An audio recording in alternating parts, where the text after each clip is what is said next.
rarely do we do direct quotes on this channel because they are rarely so influential that they really can move mountains. But Jake has one that was shared by a particular player this week that we both think is very important to the state of this game. Yep. Steelers quarterback Ben Roethlisberger, who is expected to retire at the end of this season. One last hurrah for Big Ben, maybe get a ring. Said, as a group, you understand that we probably aren't supposed to be here. We're probably not a very good football team. Out of 14 teams, I think, out of 14 teams, I think we're probably number 14. We don't have a chance, so let's go in and have some fun. That sounds like a guy who lost to this team by 26 points once already this season. And arguably, it wasn't even that close. Yeah. So, come on. You haven't picked the Steelers yet this season, but somehow they managed to make the playoffs. So, tell me about the game. I don't know what there's really to say, man. Like, we watched the Chiefs take the Steelers behind the woodshed and just beat the snot out of them a couple of weeks ago. And now it's the same matchup. The leader of men that is Ben Roethlisberger, the man that just shifts blame to anyone else that is on his team, is finally for once stepping up and talking to the media and saying, yeah, we don't stand a chance in this one. This is amazing. Okay. Are you ready for it?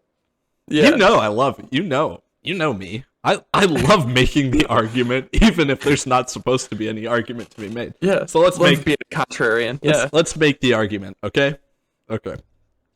First off, I watched the Kansas City Chiefs play a football game last week. At least 90% of it. Okay? I watched them play a team in the Denver Broncos that I would say is built nearly identical to the Pittsburgh Steelers in terms of what I think they can do all right and what I think they're atrocious at. Now, obviously, different players, slightly different skill sets, but relatively speaking, I think those teams are pretty similar in, like I said, what they're okay at and what they're bad at. The Broncos took that game down to the wire against the Chiefs and basically beat themselves by not blocking a defensive lineman and fumbling the football, allowing then having the quarterback allow the defensive player that picked the ball up, Nick Bolton, to return the ball for a touchdown. The Broncos could have won that game. And, just talking about quarterbacks in the game, speaking of which, one time there was a big fumble in a big game at one point where a defender picked up the ball, thought they were going to be able to return it for a touchdown, and they weren't able to because a quarterback made an important tackle at one point. That just happened to be Big Ben, and that was against the Colts, and I think the year was 2005. Big Ben has aged slightly since then, but he's a part of the team that's playing in this game. And since we're just tying everything together, of course, let's talk a little bit about the Pittsburgh Steelers and Kansas City Chiefs. If there's one time that you want to play the Kansas City Chiefs, I would say a good point in time is probably when Travis Kelce and Tyreek Hill are both kind of injured, relatively speaking. They were both injured last week. Travis Kelce was hurt right at the end of the game, and Tyreek Hill was having trouble basically the whole time. Those guys are the key playmakers. So let's say those guys get hurt, are hurt enough that it just makes them average level talent. So now the Chiefs have Patrick Mahomes with average level talent, which still is Patrick Mahomes, but then they need to catch the crazy pass this week that he throws sidearm. And let's say that for whatever reason, these guys being injured decide to let the ball slip right through their arms like Tyreek Hill did against the Bills and have it go straight into Micah Hyde's hand and have it returned for a touchdown, which say a guy like Minkah Fitzpatrick does that or something this time around. Because I don't think it's impossible to see a guy like Minkah Fitzpatrick make a play, and I think they have a lot of defenders to get it right. That means that the Kansas City Chiefs do not score as many points as they usually do. If the Chiefs don't score as many points as they usually do, that just means the Pittsburgh Steelers have to hang around. Two things have happened this season. One, like I said, with the Eagles and Bucks, we have seen the entire league make about as little sense as it has in the 14 years that we've been watching football consistently now. This year has made the least sense of any. So that's a good argument for why you can choose Pittsburgh. The other reason is because Pittsburgh has been a team that has no business in games so often. Like, this is a team that ties with Detroit, loses to Minnesota, like, just a team that doesn't make any sense in the world. So what would make the least sense when they have a chance, because Kansas City's kind of at a low point, is if they somehow manage to go into Kansas City and beat a team that they lost to by 26 earlier in the season. That would make the least sense possible. So, I mean, I think right there is the reason that you could pick Pittsburgh. And also, guess what? The Chiefs, as the team that won by 26, really are not allowed to change their game plan, because if they change their game plan, they look pretty stupid. Coach, we just won by 26. Why would we change our game plan against these guys? Meanwhile, the Steelers, they get to change everything. They say, hey, nothing worked last time.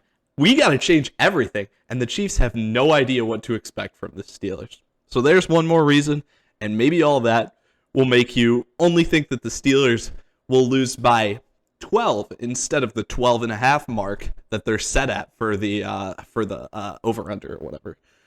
When you were going through the whole, yeah, and if Travis Kelce and Tyreek Hill play at an average level, and also Minka Fitzpatrick gets a lucky interception, I thought you were going to throw in and also Ahkello Witherspoon looks like vintage Rod Woodson out there. Yeah, good point. That may also have to take place. Just a bunch of factors, but no, I mean, I saw a tweet or something, and I read it to you, and you corrected it, because said, well, how do you beat the Chiefs? You have to have a good pass rush and a good run game. And you just said, no, just because the pass game isn't good doesn't mean the Steelers have a good run game. And that really personifies the Steelers right there. And what I think a lot of people, or at least a lot of Steelers fans think, and then maybe even some people on the outside looking in, of just like, well, Big Ben isn't good, so at least that means the run game's good. It's like, no, it's not. It's better than the pass game, but it's not good. Yeah, in terms of league ranking, at least. Yeah. No, and it, like, I do agree with you of, like, the Chiefs game plan. Like, why do we have to change anything? Steelers get to change everything. I highly, highly, highly doubt Andy Reid is not going to, like, make any adjustments at all during halftime if they are struggling. I mean, listen, I rarely use language to this effect on here, but the Broncos made me want to shoot myself last week when I once again saw that it was 4th and 2, and the Chiefs have like a 3-by-1 set where Tyreek Hill's in the slot on 4th and 1, 4th and 2, and you know they're going to throw it out to him immediately, and they have all 3 of their defenders minimum 6 yards off the ball. We're just handing them the sprint out flat pass to him immediately. And I'm just like, dude, why does Andy Reid need to change his game plan if nobody's going to do a single thing about it? I'm so mad about that. It's unbelievable. I don't know how you have a job at that point. And Vic Fangio is one of the best defensive coaches in the NFL. I trust Mike Tomlin a little more than that. So hopefully that stuff doesn't happen. But that's also just another reason on top of what I already said about them beating this team specifically, where sometimes teams just let other teams do things that they've always done, and there's no reason why they'll let them get away with it, but they'll let them get away with it. I just think that's more of a testament of teams are so afraid that Tyreek Hill is just going to run behind their defense that it's like we still have to play. Make them do it then. Don't do that. That's just bad. I understand what you mean, but man, might give that him might give be him his safety option route. help. Give him safety That help or something. that might actually be an option route for Tyreek Hill, where it's either run into the flat or run a streak, Yeah, it could which be. is a pretty fun option for him. It's like, oh, so just run straight or run out into the flat. No, it's run straight either way. It's just which direction he's running straight in. Yeah. Oh yeah. Yeah, no. All right. Pick it. Who you Oh yeah. going? Come on. You haven't picked Pittsburgh all year. You haven't picked Pittsburgh once in the regular season. You got to be going with Pittsburgh here, right? Yeah, all the Steelers fans that are watching this, just know that I went the whole we picked every single game, and I did not pick the Steelers in a single game. Uh, so with that, I'm going to be locking the Chiefs to win this game. Well, just so you know. Just so you know. You pick the Steelers. I said it late in the season. And this may be one of the reasons that I got screwed late in the season. I forgot once we got away from everything. Remember when we like went on our winter breaks and we were just picking the games normally. When I was by myself and not talking it through with you, I forgot to continue picking the team that I had the least confidence in each week. Who do I have the least confidence in this week?